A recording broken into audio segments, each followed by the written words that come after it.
Blessed Lord's Day sa atin mga kapatid. At sa Sunday po na ito, ating sisimulan yung ating bagong series na pag-aaralan. At ito yung Book of Acts o yung mga gawa.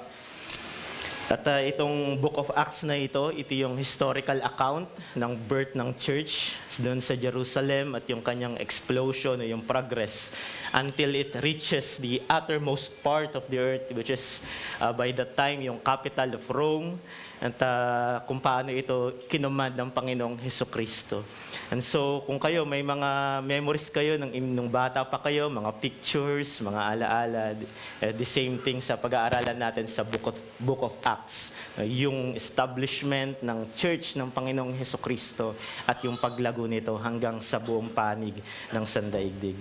So, basahin po natin yung Acts chapter 1, verses 1 hanggang 4. Acts chapter 1, verses 1 to 4. Verse 1 to 5. Itong salita ng Panginoon. In the first book, O Theophilus, I have dealt with all that Jesus began to do and teach, until the day when he was taken up, after he had given commands through the Holy Spirit to the apostles whom he had chosen. He presented himself alive to them after his suffering by many proofs, appearing to them during 40 days and speaking about the kingdom of God. And while staying with them, he ordered them not to depart from Jerusalem, but to wait for the promise of the Father, which he said, "You heard from me, for John baptized with water, but you will be baptized with the Holy Spirit not many days from now." This is the word of the Lord. Maaari na pong magsiupo ang bawat isa. Tayo po ay manalangin.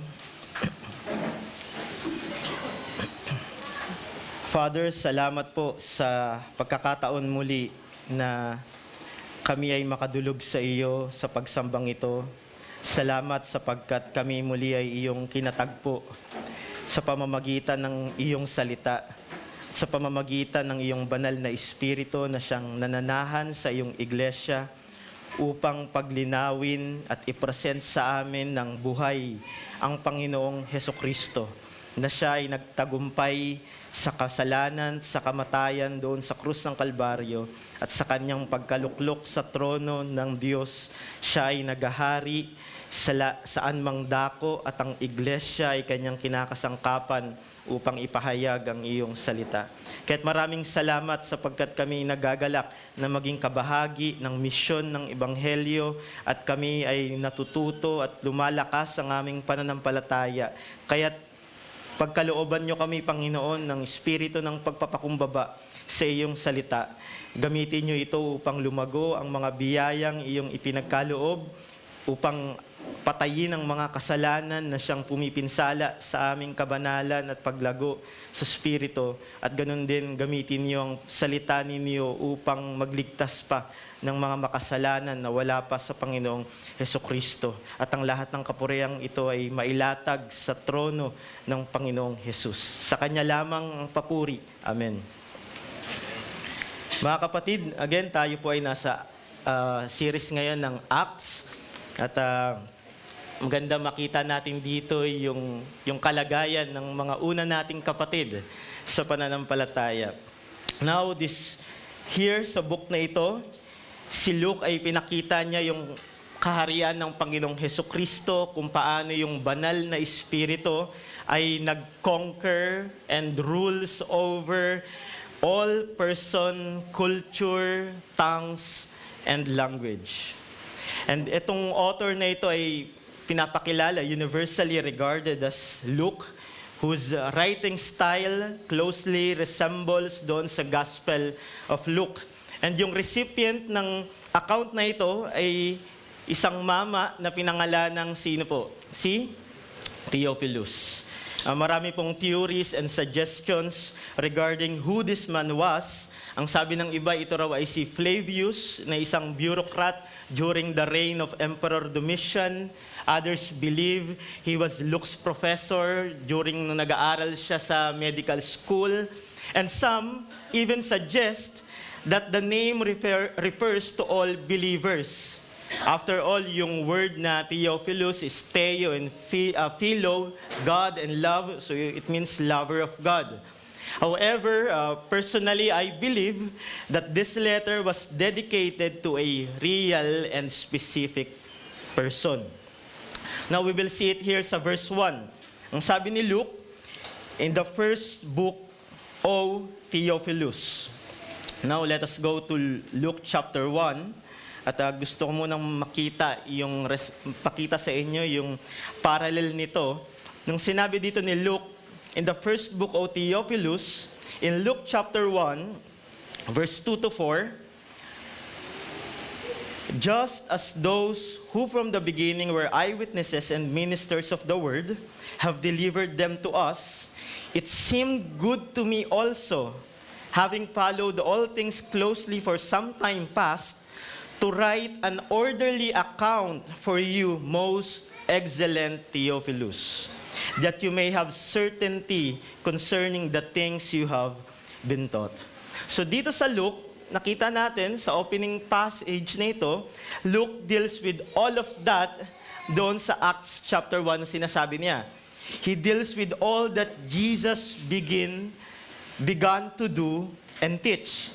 Ibig sabihin, yung kanyang ministry, His miracles, His teachings, and His commands to His disciples up to His resurrection and ascension. Now, Christ told them many times bago siya mag-ascend. At ito yung sinabi ng Panginoon. For example, in John chapter 16, He told them this plainly, I am leaving this world and going to the Father. After His resurrection, He told Mary sa John chapter 20, do not cling to me, for I have not yet ascended to the Father. But go to my brothers and say to them, I am ascending to my Father. Then right before His ascension, He said it again sa Luke chapter 24. Itong sabi ni Christ, these are my words that I spoke to you while I was still with you, that everything written about me in the law of Moses and the prophets and the Psalms must be fulfilled. Then He opened their minds to understand the scriptures and said to them, it is written that the Christ should suffer on the third day, and on the third day rise from the dead, and that repentance for the forgiveness of sins should be proclaimed in His name to all nations, beginning from Jerusalem. You are witness of these things, and behold, I am sending the promise of my Father upon you. Which is exactly yung point ni Luke dito sa verse 3. Now, we must take careful note, brothers, dito sa role ng Spirit sa Book of Acts. Because everything Christ did in His humanity, nung nagkatawang tao po ang Panginoong Hesukristo, siya ay tunay na naging tao, kagaya natin. But everything Christ did in His humanity, all that He began to do and teach was accomplished in the power of the Holy Spirit. His ministry sa Acts chapter 10, His preaching, His miracles, His teaching, His commands, His sacrificial death, His resurrection in Romans chapter 1, He fully depend and submit to God, the Spirit. Ang point natin mga kapatid, wala pong switch mode na ginagawa si Christ nung siya ay nasa humanity. Nung siya ay nagpe-perform ng miracles, hindi siya nagkakaroon ng switch o magiging divine mode muna ako, and then i-cast ko itong mga demons, magpe-perform ako ng miracles. And then after nun, kapag siya'y nagugutom, siya'y masasaktan, o siya'y ipapako dun sa krus, isi-switch niya yung kanyang humanity. Hindi po ganun. Si Christ sa kanyang ministry, with all that Jesus began to do and teach, siya ay nasa kanyang full humanity, and He totally depended doon sa Holy Spirit. And this is staggering mga kapatid, dahil sa Book of Acts, this account refers to the Holy Spirit around 70 times. He saturates every chapter ng book na ito. He baptizes the church, He saves people and adds them to the church, empowers believers, He equips and sanctifies them, He rescues them, and gave them boldness to speak the gospel. He was everywhere. Dito sa book na ito, mga kapatid, He is everywhere. Dito sa book of Acts. And ito yung makikita natin from chapter 1 to chapter 28 ng ating pag-aaral na ito. He governs everything. But we must be careful, brothers, dahil may mga teachings ngayon at may mga iglesia at may mga katuruan kung saan nakiklaim at ine-emphasize yung work of the Spirit while violating the very purpose of His work. There are thousands of sermons that make reference to the Holy Spirit and yet are devoid of His power. Alam niyo po kung bakit? Because itong mga sermons at mga teachings na ito, they are not centered on the acts of Christ. Instead, they are centered on the acts of men, gifts and talents, success and achievements. And some ay nagpo-focus pa doon sa kanilang mga so-called acts of their apostles. Even though there are no apostles today in the foundational sense. Pag-aaralan po natin yan sa later, mga susunod na sermon. But brothers, we must always remember that the work of the Holy Spirit is to reveal Christ. The work of the Holy Spirit is to reveal, to present Christ. In the language of Paul, Him crucified. Crucified and risen. In John chapter 14, sabi ni Christ, "But the Helper, the Holy Spirit, whom the Father will send in my name, He will teach you all things and bring to your remembrance all that I have said to you." Ang sabi ng Panginoong Jesucristo. Chapter 15, verse 26, "But when the Helper comes, the another Christ, whom I will send to you from the Father, the Spirit of truth, who proceeds from the Father, He will bear witness about me." In John chapter 16, verse 14, "He will glorify me, for He will take what is mine and declare it to you." So you see, brothers, yung purpose ng Holy Spirit is to bear witness, to testify sa Panginoong Jesucristo, to point us doon sa glory ni Christ. And the Holy Spirit, He never ceases to testify and glorify the Son. He never stops teaching and proclaiming the work of the Son. He never stops delivering the power and blessings of Christ to His church. That is why sa message natin ngayong umaga, mga kapatid, if you have your handout or yung mga e-handout ninyo, this is our message this morning. A church that is truly filled with the Spirit is always centered on Christ. Again, a church that is truly filled with the Spirit is always centered on Christ. In the first creation, brothers, everything, sa account ng Genesis, everything was without form and void. And we see the Spirit hovering over the waters, bringing life and order. This was an introduction to His greater work. For when sin ravaged creation, it left everything in ruin and desolation. It imprisoned man in sin and darkness. But the Holy Spirit, who hovered over the waters at creation, is the same Spirit who regenerates dead sinners and causing them to run to Christ, who alone gives life and order. At itong mga regenerated people na ito, mga kapatid, sila yung bumubuo ng church. The Spirit dwells in our midst. Ang sabi ni Pablo sa Corinthians, "Do you know that you are the temple of God? He dwells in our midst to reveal and present the risen Christ as our Lord and King." Again, a church that is truly filled with the Spirit is always centered on Christ. First, gusto kong banggitin sa inyo, mga kapatid, centered on Christ's work. Tayo bilang iglesia, tayo ay nakasentro, hindi sa gawa ng sinumang tao, hindi sa accomplishment ng kung sino man, o sa galing ng mga tagapagturo at tagapanguna. Ang iglesyang ito ay nakasentro sa dakilang gawa ng Panginoong Hesukristo. Notice sa verse 3, ang sabi dito ni Luke, He presented Himself alive to them after His suffering by many proofs, appearing to them during 40 days and speaking about the kingdom of God. Kung saan pinakita rin sa atin kanina sa Lectio Continua, pinakita ni Deacon RV kung yung mga miracles, ino-authenticate nito yung message, yung messianic message ni Christ about repentance and the coming kingdom of God. Alam niyo mga kapatid, napaka-crucial nito sa mga apostles. Nung sinabi ni Luke, He presented Himself alive to them. It was so crucial for the apostles to see that the captain of their salvation had risen from the dead and was truly alive. That He had conquered death and Hades.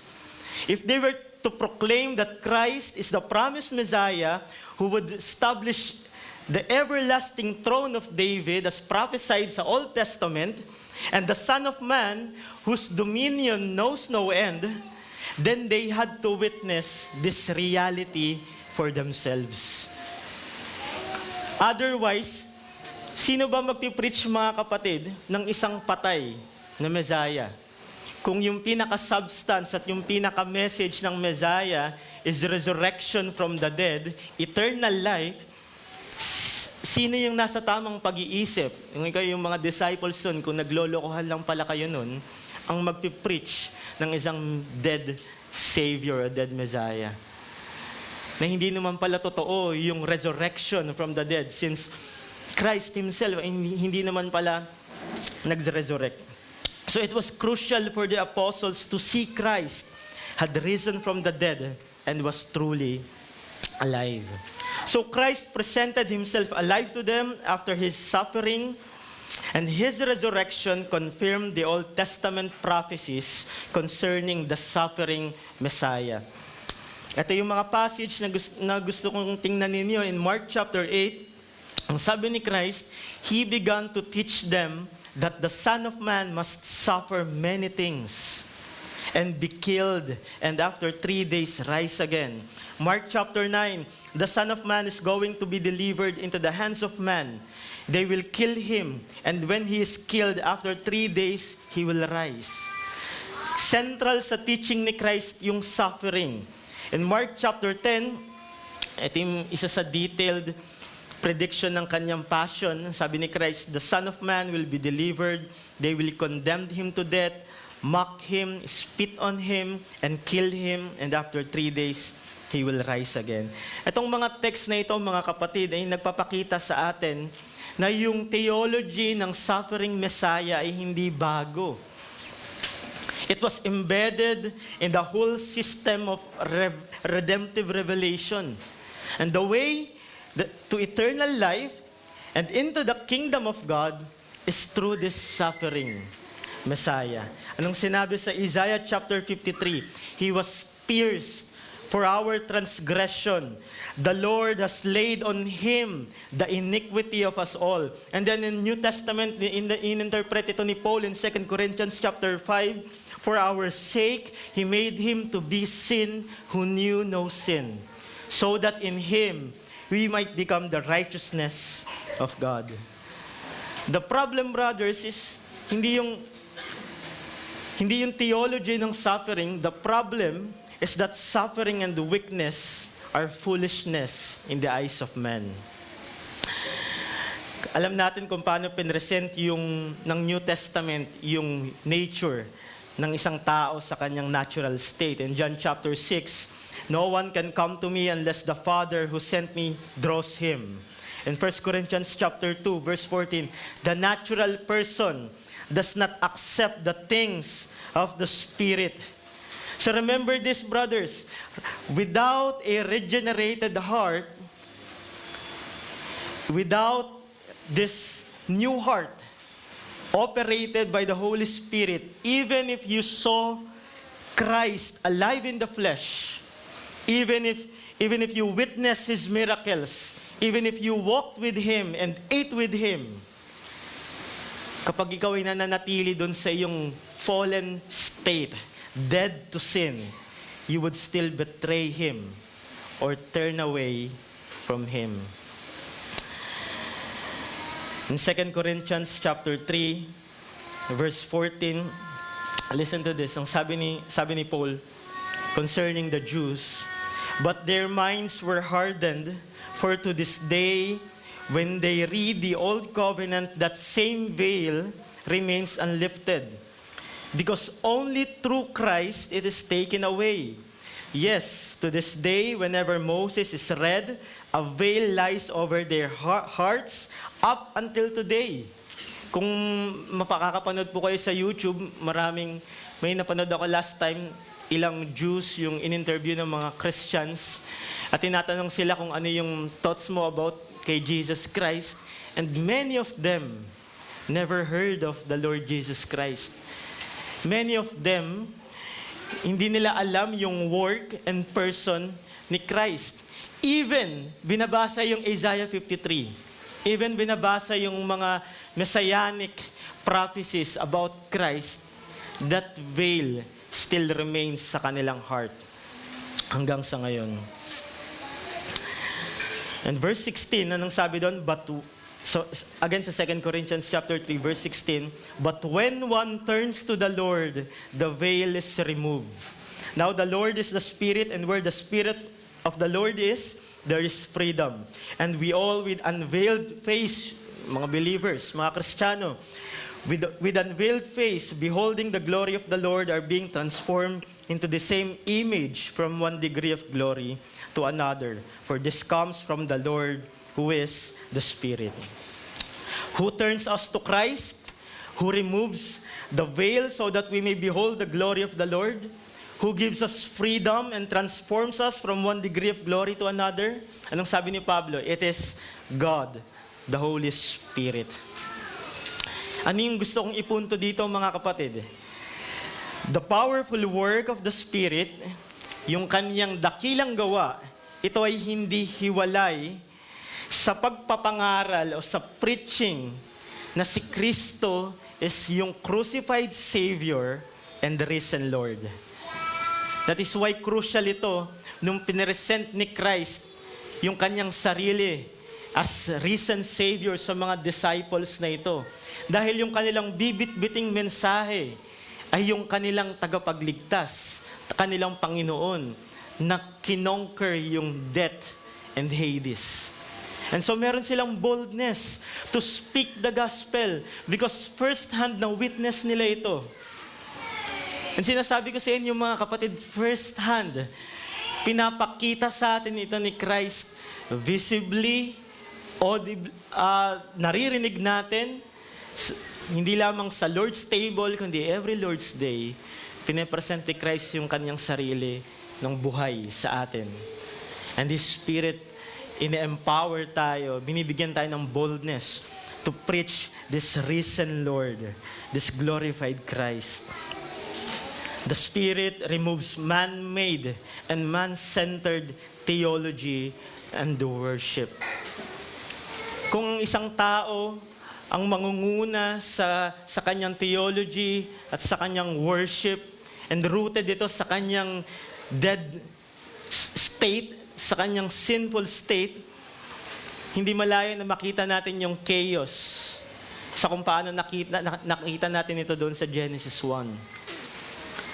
But when the Spirit of Christ, kung ito yung mangunguna sa ating theology, sa ating worship, tiyak merong kaayusan, tiyak merong order, at merong buhay. At hindi tayo magre-resort sa kung anumang gimmick, hindi tayo magre-resort sa kung anumang mga gymnastics to entertain yung mga tao. What we need to preach is Jesus Christ has risen from the dead. He is the Lord that overcomes sin and death, Hades, and even the uttermost part of the earth. Tingnan niyo po yung case sa Matthew chapter 19. we have the story dito ng isang rich man who desires eternal life. And yet, in-expose ni Christ yung kanyang depravity. In Matthew chapter 19, naalala niyo po yun, ang sabi nung young rich man, paano kung magigain yung eternal life, ginawa ko naman na lahat yung 10 Commandments, sinunod ko na yung buong kautusan, ano pa yung kulang ko? Ang sabi ng Panginoong Hesukristo, well, kung talagang decided ka na sumunod sa akin, then ibigay mo lahat, ipamigay mo lahat ng ari-arian mo sa mga may hirap. At ano yung naging ending? Ang lalaking ito ay umuwi o tumaligod sa Panginoong Hesukristo. At anong sinabi ni Christ nung in-expose niya yung depravity ng taong ito? Sabi sa verse 23, it is easier for a camel to go through the eye of a needle than for someone who is rich to enter the kingdom of God. And when the disciples heard this, they were greatly astonished and asked, ang tanong nila, sino ngayon ang maliligtas? And then verse 26, anong sabi doon ni Kristo? With man, this is impossible. But with God, all things are possible. And so, dito sa theology nito, pinapakita pa lang sa atin kung paano tayo sa ating natural state na hindi natin kayang iligtas yung ating mga sarili.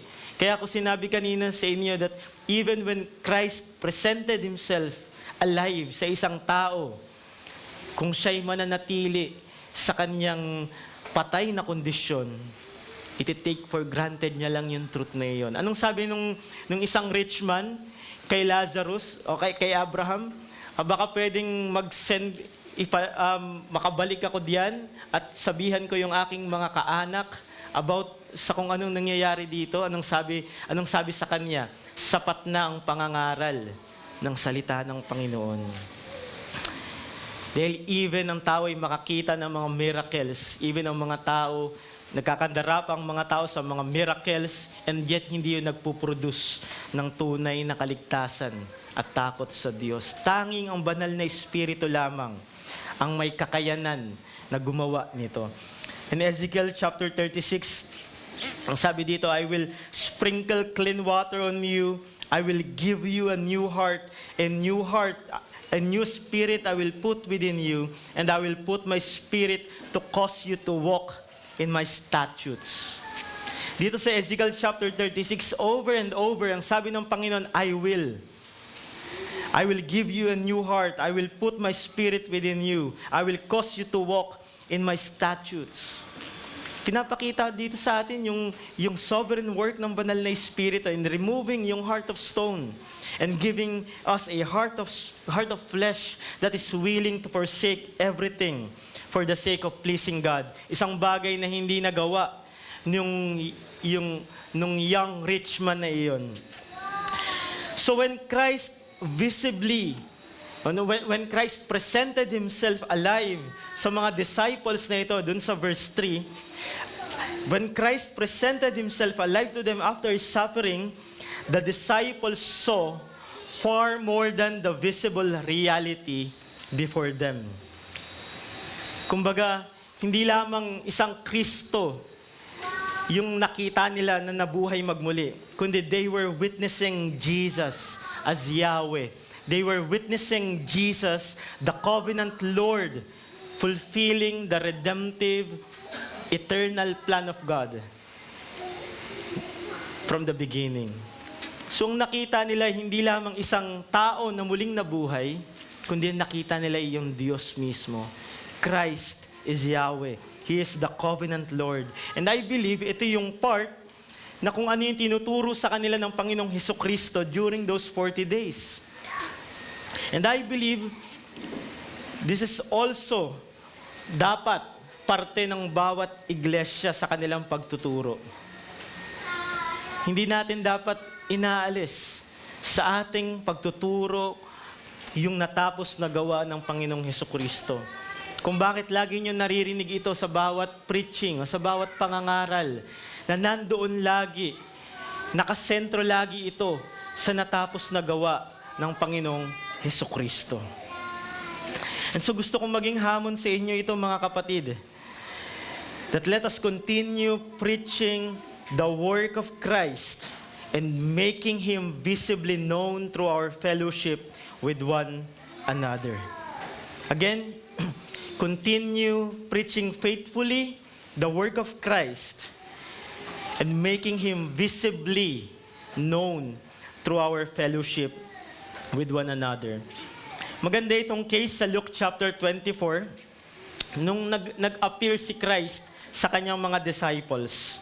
Ang sabi sa Luke 24 verse 36 onwards, as they were talking about these things, Jesus Himself stood among them and said to them, "Peace to you." But they were startled and frightened and thought they saw a spirit. And He said to them, "Why are you troubled, and why do doubt arise in your hearts? See my hands and my feet, that it is I myself. Touch me and see, for a spirit does not have flesh and bones, as you see that I have." And when He had said this, He showed them His hands and His feet. And while they still disbelieved for joy and were marveling, He said to them, "Have you anything here to eat?" They gave Him a piece of broiled fish, and He took it and ate before them. And so verse 44 onwards, He explained to them the gospel and His kingdom. So dito sa Luke chapter 24, si Kristo, physically, di ba, sinabi ni Luke, visibly, He presented Himself alive. At yun yung binabalikan dito ni Luke sa kanyang gospel account. In verse 24, Christ physically appeared to His disciples. Merong real communion and tangible fellowship sa Panginoong Hesukristo. He continually taught, prepared, and equipped them for the work of His kingdom. So imagine, more than a month na nakikinig sila sa Panginoong Hesukristo. Ito ay divine masterclass para sa kanila. Pero sa atin mga kapatid, as New Covenant people, the same reality is continually experienced by believers every Lord's Day. And not merely 40 days. At nung pinresent ni Christ yung kanyang sarili sa mga disciples na ito yung gusto kong makita ninyo, yung ginagawa natin every Lord's Day. Every time we fix our eyes upon the work of Christ, every time His work is faithfully preached, yung kanyang natapos na gawa doon, yung ating pangangailangan ng kaligtasan at sa pamamagitan niya lamang, every time we fix our eyes upon His work, the eternal Spirit, the Comforter, the Holy Spirit who dwells within us, grants us that spiritual eyes na may kagaya ng mga disciples na yun. And we see more than Christ risen, hindi lamang as risen Savior, but we see Christ as Yahweh, as Lord. Covenantally, binigay niya yung kanyang sarili sa atin at siya'y naghahari, hindi lamang sa buong iglesia, kundi sa ang mga panig ng daigdig. But more than that, mga kapatid, hindi lamang yun. Dahil ginrant din ng banal na Espiritu na tayo ay mamuhay sa isang masagana at totoong fellowship sa bawat isa. Tayo ay, sa every Lord's Day, mga kapatid, in every fellowship, hindi lamang tayo kinakatagpo ng Panginoon sa kanyang salita at sa mga sacraments upang patotohanan na siya ay buhay at naghahari, kundi sa bawat fellowship na meron din tayo, pinapatotohanan natin na buhay ang Panginoong Hesukristo sa pamamagitan ng ating mga kapatid. When we see our brothers and sisters in Christ, yung kanilang progress sa sanctification, when we see them, whether sa kanilang suffering, sa kanilang rejoicing, kailangan gusto kong makita nyo na nakikita nyo ang Panginoong Hesukristo sa kanila. When our brothers suffer, nagpapartake sila doon sa suffering ni Christ. When our brothers and sisters ay nagre-rejoice, nagpapartake sila doon sa rejoicing na meron yung Panginoong Hesukristo. At yun yung ginagawa ng banal na Espiritu. Upang ipaalam sa atin na buhay ang Panginoong Hesukristo, ito ay nasa katauhan ng ating mga kapatid. Bagamat ito man ay malamyang expression, still, nandun yung image ng Panginoong Hesukristo. Anong sabi ni Paul in Corinthians? The Spirit transforms us into one image of glory to another. Kaninong image yun? Hindi sa kung sinong magaling na tao, kundi sa image ng Panginoong Hesukristo. And this is why when we partake of the Lord's table, laging pinapaalala sa atin ni Pastor Eli, we must rightly discern the body of Christ. Hindi mo madediscern, kumbaga, sa isip lang kung ano ito, kundi nakikita mo ito sa iyong mga kapatid. And this fellowship extends even into every meal we share together as believers. Yung mga meals na meron tayo, yung mga discussion na meron tayo, centered sa work ni Christ, ito ay expression at fulfillment ng prayer ni Christ sa John chapter 17. Kaya lagi nating pinapaalala sa bawat isa, yung mga meals na meron tayo, yung mga fellowship na meron tayo, ito ay may malalim na kahulugan. In John chapter 17, matapos ipag-pray ni Christ yung kanyang mga disciples, ang sabi ni Christ, verse 20, I do not ask for these only, but also for those who will believe in me through their word, that they may all be one, just as you, Father, are in me, and I in you, that they also may be in us.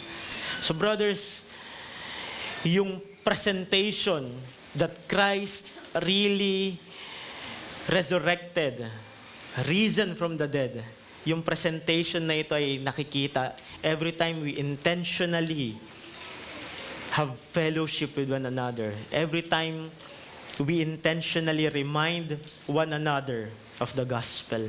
Anong sabi ni Apostle John sa kanyang first letter? If we love one another, God abides in us, and His love is perfected in us. So ito yung ginawa ng banal na Espiritu sa mga disciples na ito. Not only pinresent niya yung kanyang sarili as Yahweh, as covenantal Lord, as the resurrected Lord, who rose from the dead, who conquered death and Hades, kundi pinakita niya rin yung tunay na pakikiisa kay Kristo. At yun yung fellowship na meron sila. Nakita niyo yung doon sa account sa Luke chapter 24, kung paano tinipon ni Kristo itong mga disciples na in fact, ang isa sa itinuturo ni Christ doon is yung pag-ibig sa iglesia. Anong sabi niya kay Peter? Peter, do you love me? Feed my sheep. Diba? Alam niyo yung account na yun. Ang laging itinuturo sa kanila ng Panginoong Hesukristo during those 40 days. Of course, nandun yung kanyang lordship, nandun yung kanyang pagiging divine, nandun yung pag-advance ng kanyang kingdom, pero ang isa sa element ng teaching ni Christ is yung pag-iibigan nila bilang magkakapatid. That's how central and crucial yung work ni Christ sa atin. Ito yung pinaka-foundation ng ating Christian unity. So hindi lamang ito centered sa work ni Christ, mga kapatid, but the church is also enabled by Christ's Spirit. Centered on Christ's work and enabled by Christ's Spirit. In verse 4, ang sabi ni Christ, and while staying with them, He ordered them not to depart from Jerusalem. It seems yung kanyang mga disciples ay sa ibang mga lugar, marahil Galilee, and they might think na nung death ni Christ, nailibing na nagkaroon ng burial, they think na perhaps there's no reason to stay. Pero He commands them, wag muna kayong umalis. He commands them to wait for the promise of the Father. And verse 5, itong sabi ni Christ, for John baptized with water, but you will be baptized with the Holy Spirit not many days from now, or 10 days later, dahil 40 days before yung kanyang ascension, and then 10 days, the 50th Pentecost.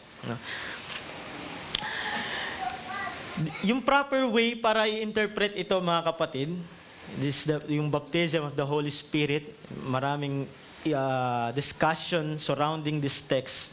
But I believe the proper way to interpret this text is covenantally. It's by way of covenant. Kung paano ginawa natin ito dun sa letter ni Peter, yung kanyang doomsday language, yung New World Language, ginamit natin yung covenantal lens na meron yung Old Covenant as types and shadows and yung fulfillment nito sa New Covenant. So this promise has a covenantal context.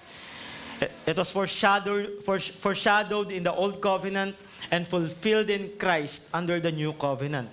Ang pinapakita dito ni Luke sa promise na ito, sa verse 4 to 5, yung transition from the Spirit being selectively given sa Old Covenant to the Spirit being poured out upon all the people of God in the New Covenant through Christ.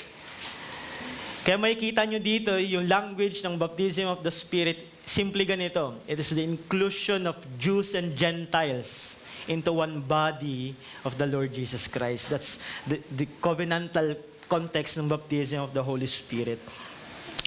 Both Jews and Gentiles united as one body of Christ. And that is exactly the movement that culminates doon sa Pentecost. In the Old Covenant, God ordinarily mediated His rule, revelation, and power through specially chosen servants who were anointed by the Spirit. Halimbawa, si Moses, the same with Joshua, sa mga judges, you know yung account ni Saul, King David, the prophets and priests, they were ordinary and weak servants, weak men, yet the Spirit supernaturally empowered them to do what human power and strength could not. Yun yung ginawa ng Spirit sa kanila that time. When they were anointed by the Spirit, in-enable sila with supernatural blessing to do what human power and strength could not. Meron natural authority for kings. Kings ruled by God's authority. The supernatural wisdom. The prophets spoke God's word. There is supernatural protection. In Psalm 105, ito, laging ginagamit ito, do not touch the anointed. There is supernatural protection. And then power. The miracles they perform, authenticating that they are God's chosen servant. Yet, itong mga taong ito, mga kapatid, na binanggit natin, in the Old Covenant, all of these men were types and shadows pointing ultimately to Christ. For Christ is the true anointed one. Sa Hebrew word, yung Messiah, ibig sabihin ay anointed one. And ano yung Greek equivalent nito? Ang equivalent nito is Christos, Christ. Now listen, in Luke chapter 3, verse 21. When Jesus had been baptized, naalala niyo yung water baptism ni John? When Jesus had been baptized, the heavens were opened, and the Holy Spirit descended on Him in bodily form like dove. And sinundan ito ni Luke sa Acts chapter 10. God anointed Jesus of Nazareth with the Holy Spirit and with power.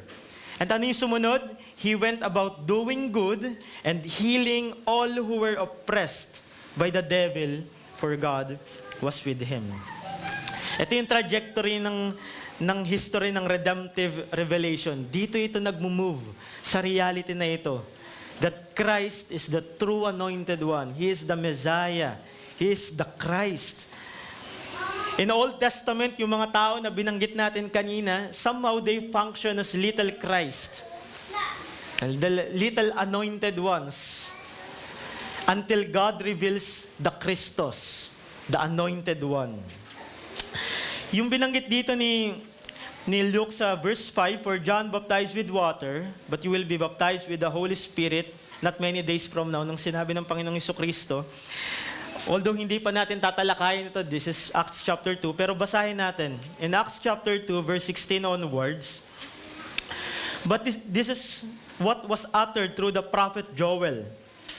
In the last days, it shall be, God declares, I will pour out my spirit on all flesh. Your sons, daughters shall prophesy, young men see visions, old men dream dreams, male servants and female servants. In those days, I will pour out my Spirit and they shall prophesy. Now, brothers, this is not like what charismatic and higher life movements claimed. Gusto ko muna kayong bigyan ng warning. Hindi ito kagaya nung kiniklaim nila na yung baptism of the Spirit is subsequent to regeneration, making him a super Christian o a first-class Christian. Rather, ang itunituro pa dito ni Christ, this is a strong case for church unity. Remember, kaya natin introduction kanina, ito yung foundation ng church life. At yung tinuturo ni Christ during those 40 days, hindi lamang about sa redemptive coming ng kanyang kingdom, kundi kung paano sila mamumuhay as a church, yung love na meron sa bawat isa. So hindi ito kagaya yung kiniklaim ngayon na merong disorder and chaos sa loob ng church because of the gifts and the tongues of fire na kiniklaim nila. Hindi chaos and disorder, kundi ang pinopromote ng text na ito is church unity. It is more on kung paano yung banal na espiritu ay binibigyan ng life and order itong early church.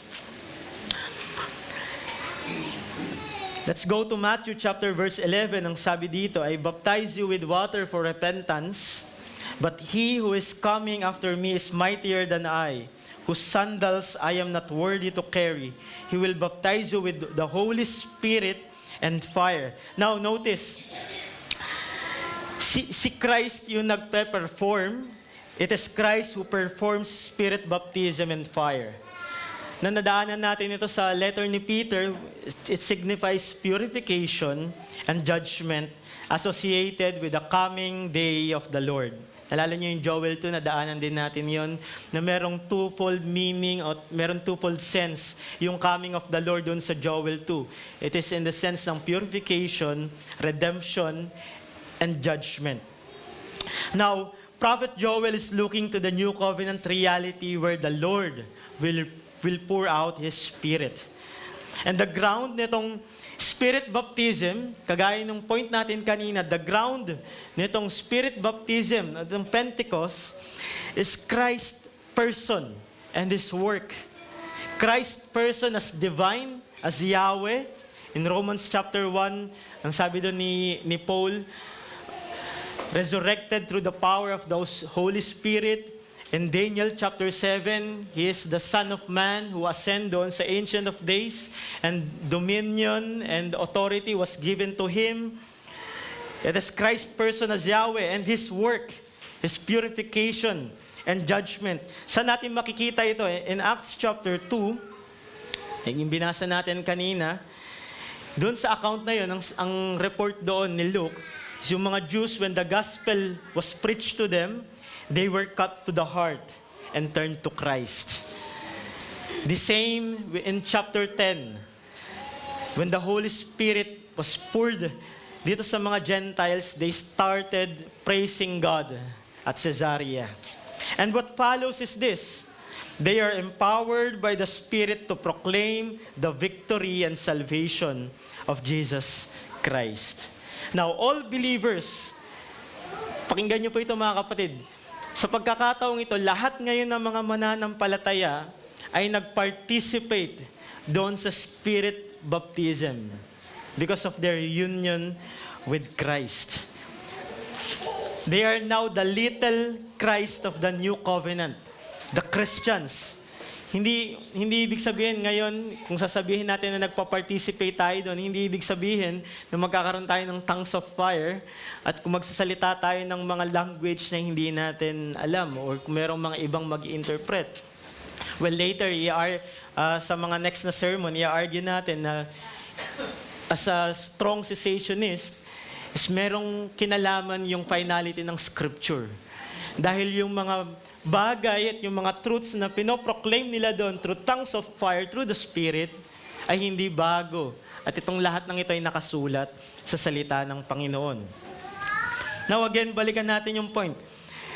All believers participate in the Spirit baptism because of our union with Christ.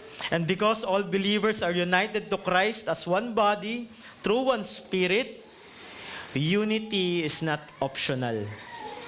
Hindi optional yung unity, mga kapatid, para sa atin na nakipag-isa sa Panginoong Hesukristo.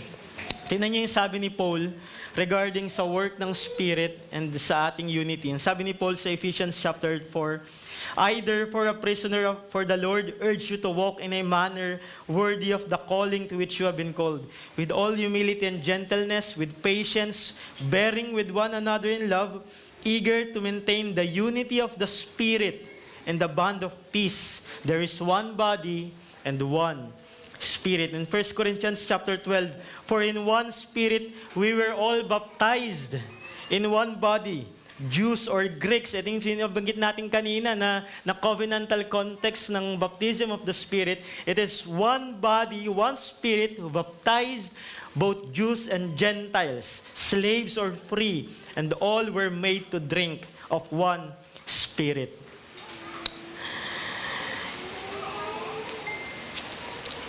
This is my point, brothers.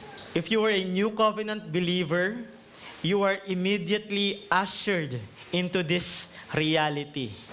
Not 10 days later, kagaya nung binabanggit ng maraming nagtuturo na matapos mong after maging Christian, kailangan mo mag-training, yung mga tongues, mag-speaking in tongues, and then magkakaroon ka ng higher status as Christian. Hindi po ganun. If you are a new covenant believer, immediately you are ushered into this reality. And you are enabled by God not to speak in tongues, but to speak the glory of Christ according to the Scripture. You are enabled by God to serve His kingdom.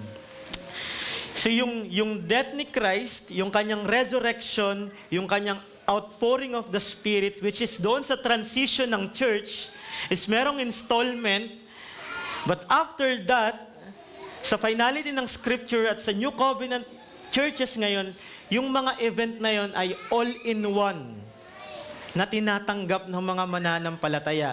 His death, His resurrection, the outpouring of His Spirit are all one unified redemptive act received by believers through their union with Christ. So ganito yung pattern, mga kapatid. Sa Old Testament, selective ito. Sa iilan lang. But when the true anointed, the true Messiah comes, it is perfectly fulfilled in Christ and then poured out or shared with all believers through the Pentecost event. Tayo'y nakikibahagi doon sa event na yon as we are united in Christ. So gusto kong magwakas sa hamon na ito, mga kapatid, na itong Pentecost account o yung Pentecost event, although maraming beses pa natin itong madadaanan, this Pentecost event is not only eschatological, it is also ecclesiological. Hindi lamang ito may kinalaman sa eschatology, kundi may kinalaman ito sa kung paano tayong mamumuhay sa loob ng iglesia. At nakita natin yung damage na ginawa ng mga maraming interpretation sa Pentecost na ito na nag-cause ng disorder and chaos sa loob ng church. May mga naglulupasay at kung ano-anong suka yung meron at hindi ganun yung layunin ng Banal na Espiritu kung bakit ginamit natin kanina yung Genesis account. The Spirit hovers doon sa water, sa void, sa chaos na yon at nag-produce ng life and order. Sapagkat ito yung layunin ng Pentecost sa iglesia. Ito ay may proclaim yung work ni Christ at maging sentro sila doon sa work ng Spirit. At ano yung ginagawa ng Spirit sa atin? Yung mga graces, love, joy, peace, long-suffering, lahat ng ito ay may kinalaman sa ating relationship sa bawat isa. And so we must carry the spirit of Pentecost. Hindi yung event, that we must carry the spirit of Pentecost by maintaining the bond of peace and communion among believers, kagaya ni sinabi ni Paul sa Ephesians. Let us avoid building walls, barriers, or spiritual caste systems that divide us. Whether ito ay based sa status, naalala ko, may nakausap akong kaibigan, not so kaibigan, pero ang sabi niya sa akin, ang bless ko naman dun sa naatinan ko ngayong church. Parang blessed na blessed ako. Sabi talaga, paano ka naging blessed? Kasi, ang sa social nung kasama ko, ang yayaman. Tapos pare-pareho pa kaming naka big bike. Feeling ko, welcome ako. Tapos ang gagaling ng mga nagtuturo, very eloquent sa pagsasalita. And then, nagtutulungan kami doon sa kung anumang hobbies na meron kami. And somehow later on, brothers, kung ganun yung kaisipan natin about sa loob ng church, sa kung paano nag-ooperate yung Spirit, it is like building barriers, walls, sa bawat isa. And the proper word is, sinisira natin, tinotorn down natin, kung ano yung binild ng banal na Espiritu, nang nag-unite sa mga magkakapatid, is yung Ebanghelyo. Hindi status, nang gusto mo lang makakasama is yung mga elite Christians, na ayaw makihalubilo kapag hindi mo trip. Not preference or personal differences. This contradict the purpose of the Spirit and deny who we already are in Christ. Now, hindi natin dinidiscount yung diversity, mga kapatid. Hindi natin dinidiscount yung degrees of maturity, but there is no such thing as a second-class Christian. There is no Christian elite. At ito yung nirebuke ni Paul sa Corinthians, hindi ba? Na yung mga mayayaman, sila yung kakain doon sa taas. Atrium ba yan, Pas? Atrium. At yung mga poor, doon lang sa baba. So, a Spirit-baptized church does not look for men who are popular, who are wealthy, talented. Siguro pagsalitain na natin ito sa pulpit kasi sikat to na na tagapagsalita sa Facebook. Invite natin ito para celebrity ito para dumami yung atin. A Spirit-baptized church does not look for men who are popular, wealthy, talented. Rather, a Spirit-baptized church, listen to this, brothers, a Spirit-baptized church look for those who are hurting and struggling, who are drifting and need of prayer. Ito yung ginagawa ng baptism of the Spirit. Ini-enable tayo to remember even the least of our brothers. Even sa fellowship natin, hindi ka nag-fellowship na sa mga gusto mo lang. Yung acid test that we are a Spirit-baptized church, even doon sa mga bihira mo makausap at makasalamuha, is willing ka na i-invest yung time and yung sarili mo to preach to Him yung gospel. Na ipakita mo visibly, kagaya ng account ni Luke, to present Christ as risen Lord and Savior. That He is Yahweh. He is our covenantal Lord. And so let our orthodoxy always flow in love. We do not preach sound doctrine to appear smart or intelligent, nor do we reject error merely to be right. But if the Spirit truly unites us to Christ, kung merong union with Christ na naganap, the Spirit, ano yung sinasabi natin kanina, yung work ng Spirit to glorify Christ, to testify about Christ, to produce Christ-like affection.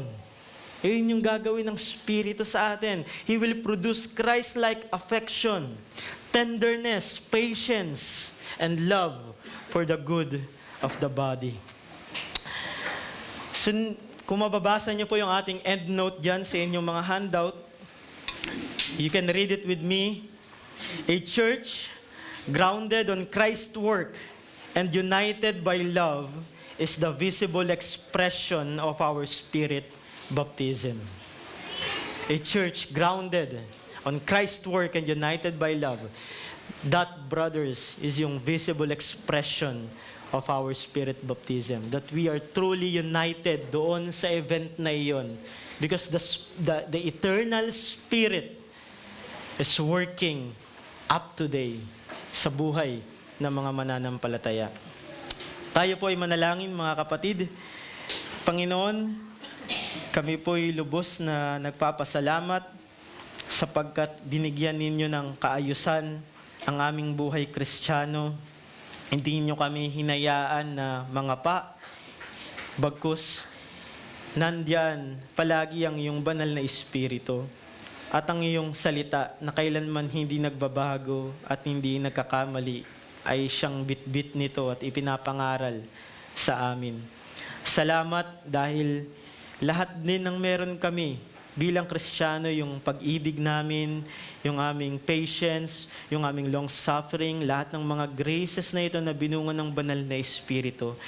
Hindi namin ito ginagawa na as if walang direksyon, hindi namin ito ginagawa na parang suntok sa buwan, kundi dahil sa Espiritu at salita, ang mga ito ay merong direksyon, ang mga ito ay merong layunin. Nakikita namin ito na organize sa aming buhay at ito ay nakikita namin na kailangang gawin para sa aming mga kapatid kung talagang tunay na iniibig namin ang Panginoong Hesukristo. Salamat, Panginoon, dahil lahat ng kailangan namin sa kabanalan, sa paglago, hanggang sa kaluwalhatian, kagaya ng sinabi ni Pedro, ay iyong masaganang ibinuhos sa iyong iglesia. Kaya't purihin ka sa pangalan ni Jesus. Amen.